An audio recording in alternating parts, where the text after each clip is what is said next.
সারা Bangla kerosene oil dealers অ্যাসোসিয়েশনের উদ্যোগে আজ 4 দফা দাবি নিয়ে মহকুমা নিয়ামক সদর মহকুমা খাদ্য সরবরাহ দপ্তর চুঁচুড়াতে এসে ডেপুটেশন দিলেন কেরোসিন অয়েল ডিলার্স অ্যাসোসিয়েশনের প্রতিনিধিরা।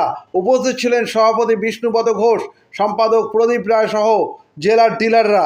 পরে আজকের এই ডেপুটেশন সম্পর্কে জানান সম্পাদক প্রদীপ রায়। চুঁচুড়া থেকে প্রবীর ঘোষালের রিপোর্ট। মহকুমা নিয়ামককে একটা ডেপুটেশন দেব যে কতগুলি বিষয়ের উপর। 4টি বিষয়ের মধ্যে হচ্ছে ডিলারদের নির্দিষ্ট দিনে অ্যালটমেন্ট করতে হবে। অনেক সময় ডিলারদের ভুল বোঝাবুঝি হয়, সে আসতে পারে না, কিন্তু একটা যদি নির্দিষ্ট দিন থাকে তাহলে সেখানে সব ডিলাররা আসতে পারে। এই একটা। তারপর ডিলারদের খাতাপত্র, প্রায়শই ডিলাররা খাতাপত্র রাখে, কিন্তু যেহেতু লকডাউনের পর থেকে কেরোসিন তেলের দাম ব্যাপক পরিমাণে বেড়ে যাওয়ার জন্য সমস্ত বন্ধ হয়েছিল, তাই আমরা আবার সেগুলোকে চালু করছি।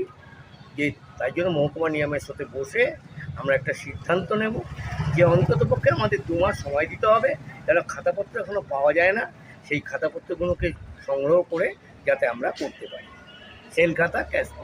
আপনাদের সংস্থার নামটা কি? আমাদের সারা বাংলা কেরোসিন ডিলার্স অ্যাসোসিয়েশন, তার হচ্ছে হুগলি জেলা শাখার সদর মহকুমা, এবং তারপরে আছে হচ্ছে যে আমাদের রিনিউয়াল লাইসেন্স প্রায় আবার নতুন রিনিউয়াল করবার সময় এসে গেল।